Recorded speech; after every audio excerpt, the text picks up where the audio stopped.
It's going to manifest in your financial life as well and in your relationships around your financial life.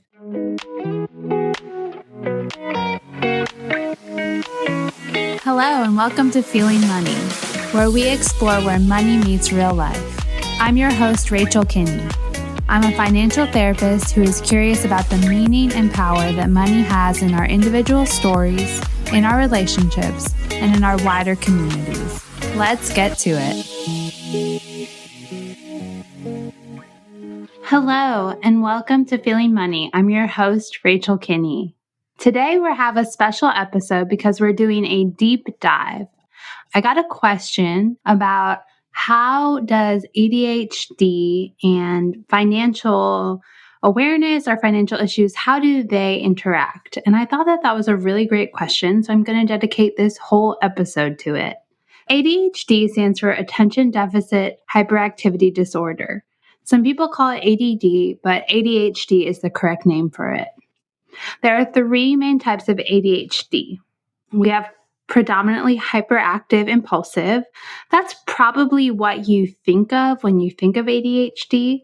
But then there's also the predominantly inattentive type, which has a harder time being diagnosed and is more likely to be found in women and girls, or in men who are less likely to be diagnosed, and the combined type. Symptoms of ADHD include impulsiveness, disorganizations, issues prioritizing, poor time management skills, problems focusing on a task, trouble with multitasking, excessive activity or restlessness, poor planning, low frustration tolerance, frequent mood swings, problems following through and completing tasks, having a hot temper, trouble coping with stress, or overstimulation. We're not exactly sure why it happens, but it is just a difference. It's not necessarily bad. It's more about learning how to work with the brain that you have. Some people choose medication as a route. Some people choose time management hacks and just mindfulness and diet and try to use different things to best set themselves up for success. So I don't want to be stigmatizing of ADHD because it really is just a difference in the way that you view the world and you see things and the way that you process. So it's about working with what is instead of calling something good or bad. But how it might affect money is a really great question. I looked up the book, ADD and Your Money, A Guide to Personal Finances for Adults with Attention Deficit Disorder, which is by Stephanie Sarkis. And she writes that people with ADHD have a higher rate of debt, more impulsive spending, and more arguments with their partner or spouse over money issues. It kind of makes sense if you think about how ADHD manifests. It's going to manifest in your financial life as well and in your relationships around your financial life. So this episode, we're going to talk about that and just give some ideas about how to best set up your life for success in a way that acknowledges your ADHD and can work with it. So here are some ideas. Disorganization is really easy for people with ADHD. It can be really difficult to order things that are a little bit unruly, like papers and books and things that kind of just can get out of hand. So we want to ditch the disorganization. So that can look like automating anything that you can, finding the easy button for things where you don't have to think about it, so you're less likely to forget it. It can also look like keeping things electronically, so paying bills online, because paper is probably not your friend if you have ADHD. It can look like trying to set up computer files, getting things through email, getting things that are searchable and organizable and won't take over your desk. Anything that you can do to help organize your money. This can also mean tracking. So getting an app that is easy and fun to use. We've talked about You Need a Budget before. I think that's a really great app, but some people like Mint. anything where you just can check in and it has everything organized for you. I think that can be really helpful. If you can cut down the amount of work, remembering, and paperwork for yourself, that's going to really help set yourself up for success. The next thing is really combating that impulsivity and just recognizing that it's there and just doing what you can to temper it a little bit. Not everybody with ADHD is going to have this impulsivity with spending, but it does exist with certain people with ADHD. It's really important to create a spending plan, to not put yourself on some really crazy plan where you're not allowed to spend, you're totally ascetic. That's not going to work for you. So really looking at what you spend, looking at how much you spend on things, what you want to be spending on things, and really accommodating so that you have this spending plan is really going to help you not feel deprived. And even maybe building in like a little splurge budget if that feels really good to you, but maybe in a way that feels safe and feasible.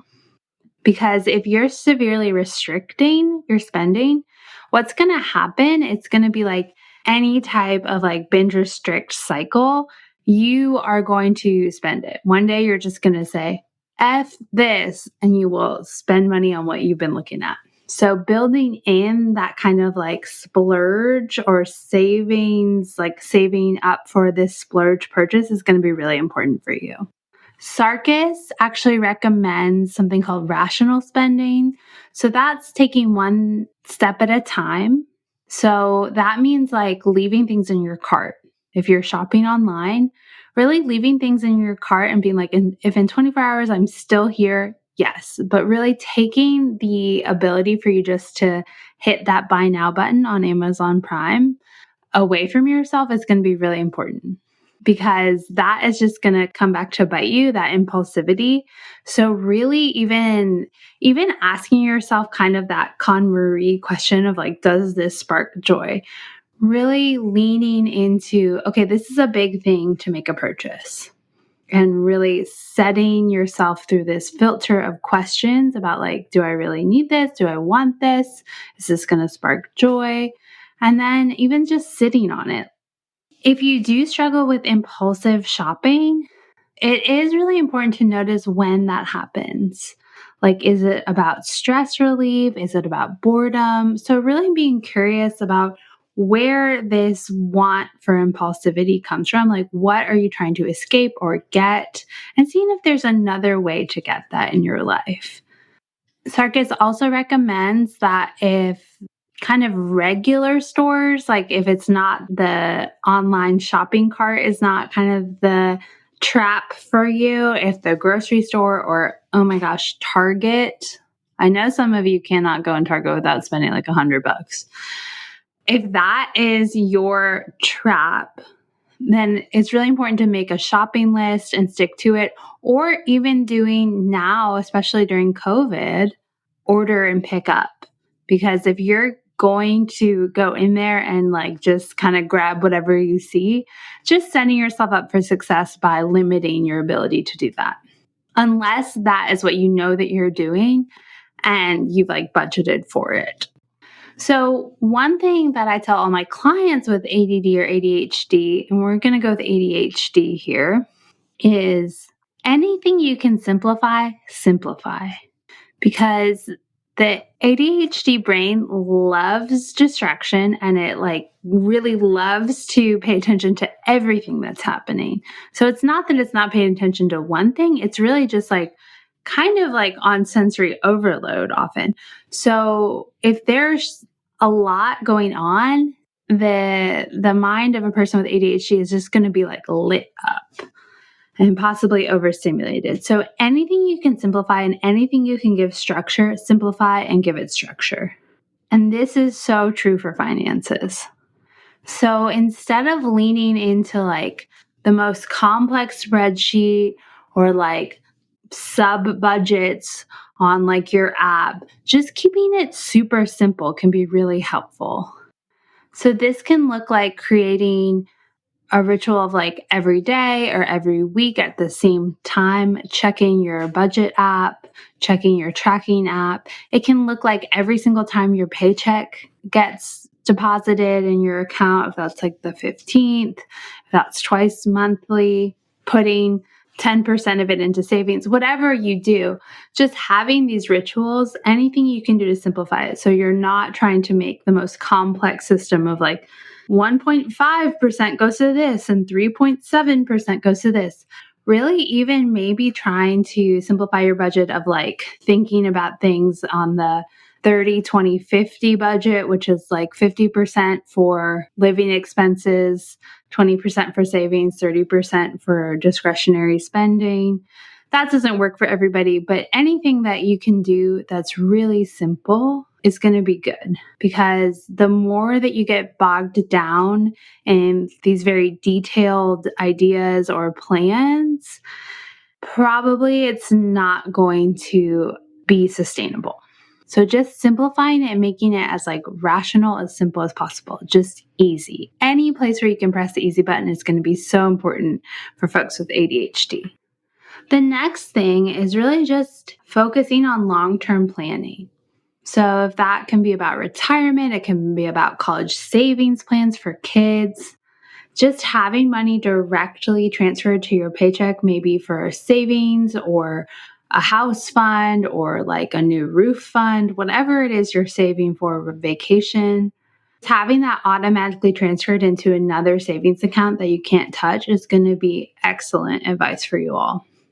Thinking about what it is that you're really saving towards so that you don't get distracted or feel the call to impulsively spend. And it's just a way to really fund the future that you're looking for. So really thinking about the long-term picture of like, does this set me up for where I want to be in 1 year, 5 years, 10 years, 30 years? And really ask that question. Also, it's really important for people with ADHD to know about tax season and get the right help, because that's a time when papers, especially if you're self-employed, looking at myself, papers are everywhere. It is a wild time. And if organization is not your strong suit and you have some issues with it, it's great to enlist help with that. I think talking to a professional is really important, or just creating a system that helps set you up for success, that works with your brain as it is. I don't care if it's like just one giant folder or if it's organized files, or if you have somebody that you love and respect and trust support you with this and helping create a system. I think just creating a system around taxes so that when March shows up, you're not like, wait, where did I put this? Wait, what is that? Wait, what do you need? Or if you're self-employed, every quarter having this kind of freak out, it's just really helpful. So really thinking ahead about what is the system that's going to help me the most. Another really great thing, again, structure is your friend, is creating a calendar, a financial calendar. And so this is going to be kind of daily tasks, weekly tasks, monthly tasks, quarterly tasks, and really putting it on your calendar and the amount of time that it takes. So every day at 7, you check your app. Weekly, maybe you have a pile of bills, making sure that you paid those bills, making sure you've opened your mail and filed things. Monthly, again, checking the bills, checking the mortgage, maybe checking your savings account, maybe moving money from your checking to your savings. Whatever it is, just creating a list of tasks and actually scheduling it on your calendar is going to be hugely important. And then you get into this habit and the structure knowing like, okay, it's the 16th, this is what I'm doing. Okay, it's Sunday, this is what I'm doing. And of course, we're human, so we're not going to hit it every time, but just having that intention is going to be huge. And I think also having that for the year, like a financial calendar for your household, if that's you, that's great. If that's you and your partner, awesome. You and your parents, awesome. Creating this yearly calendar of, okay, it's June. If you have like a Roth IRA, why don't you just check in and see, have I funded enough of it? Am I on track for funding it how I wanted to? Or it's August. Let's check in on if we have a 529 plan for our kids. creating these monthly cues or these seasonal cues is really important. Like October, let's think about funding the holidays. Let's have that conversation in October. So you're really setting yourself up to have the conversations you need to have and giving them a time in the year to do that or a time in your calendar to do that. It's going to guarantee that you actually do that. And it's not just when you think of it, because we get really busy. We have global pandemics. We have stressful elections. So sometimes things just fall off our plate. So making sure that it is on the calendar is so key. That's also something that you can do with kids. So if you are a parent of a child who has ADHD, using some of these strategies with your child now is going to be great. So setting up that calendar of like, hey, once a month, we're going to check in on your savings account if they have one, or your piggy bank, or your allowance. Once a year, we're going to talk about how you spend your birthday money and your holiday money. Helping them create that calendar and that structure is going to be really helpful, and even allowing them into some of these conversations. Yeah, like some of it's going to be boring for them and some of it's going to be maybe a little too adult, especially if you're talking about, for example, like funding Christmas and you have kids who believe in Santa. Yeah, don't invite them to that conversation. But getting them comfortable with talking about money is going to be really good. If you can do that, setting up their financial calendar, helping them with any organizing hacks, any systems about their paperwork, their bank paperwork, any of their papers, really like their homework, just helping them create these systems for themselves. Helping them create structure is going to be really key in helping them manage their own ADHD and helping them set goals. So maybe if they struggle with any type of impulsive spending or you are afraid that they will, help them set goals. And I love the idea of mixing bowl goals, which are thinking about kind of like when you have 3 different sizes of mixing bowls. So you have your small, your medium, and your large, and how they just kind of nest well. So just talking to your children about, hey, we can have goals. We can have short-term, medium-term, and long-term goals. Maybe our short-term goal is 1 week. Maybe our medium-term is 2 months. Maybe our long-term is 2 years. These goals need to play well with each other. They all need to fit in with each other. So yeah, we might really want to buy this like totally awesome car, like a Hot Wheels. I don't know, I'm showing my age here, like a hoverboard or something really cool. But does that fit into our medium-term plan of saving money for the trip that we're taking this summer at the beach? Or does that play into our long-term plan of trying to get like a guitar next year? If we spend money on the hoverboard, will that actually help us get the guitar? No. So really just showing them about how to plan in a way where all our goals can actually support one another. So I like to think about that as like kind of mixing bowl goals. And so helping them do that and then asking them as they're trying to spend their money of like, not in a shaming way, but just in a way that's very honest about, do you really want to spend your money on this? Is this going to bring you joy? You've said before, like you want to buy your own guitar or your own violin or have money when we go to Disneyland. Does buying this thing help you achieve that? Or is this just worth it? Because sometimes it's just worth it and that's okay. And they're allowed to be kids about that. And we're allowed to be adults about that, honestly. I don't always spend to my mixing bowl goals, but just making sure that you're asking those questions just to train them to ask those questions as well. For children and for adults with ADHD, I just really think it's important to normalize this. This is so common in our world. There's so many people who struggle with this or are thriving with ADHD. And so it's really important, I think, more important than any of the hacks, more important of any of the tips and tricks, more important of any of that, is really changing the narrative in your head. So a lot of kids with ADHD grew up hearing that they were a spaz or a slob or a mess or a space cadet or couldn't sit still. And I think that some of that stigma we carry with us. I want to change the narrative to say, no, you can be good with money. You can have your financial life in order. You maybe just have to do it in a different way. You have to set up systems that assist your brain as it works, as it is. Create the tools that work for you. Don't try to change your brain. And that's a huge mindset shift. We're not just trying to make ourselves different. We're trying to learn to live with who we are and create our environment in a way that brings out the best in us, no matter what we are working with in our brains and in our bodies and in our physical differences. So we want adaptive strategies. And also get help. Talk about this with someone.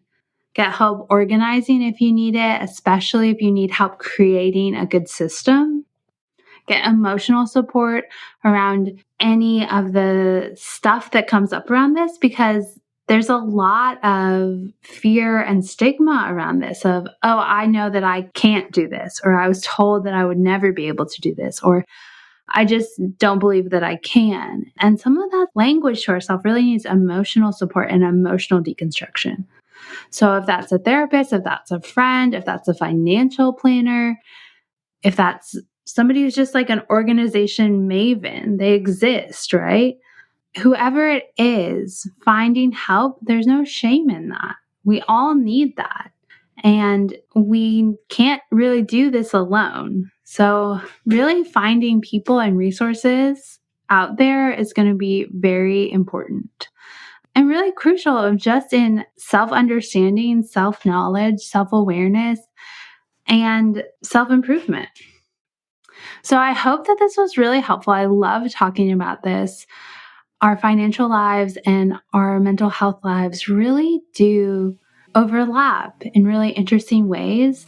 And I hope to do some more of these deep dives. And if you have questions, please hit me up at feelingmoney.com or on Instagram at feelingmoney or at moneypod on Twitter. And I really look forward to hearing from you about what else I should do a deep dive on, or send me your questions for Ask a Financial Therapist. I can't wait to talk with you all and have a great week.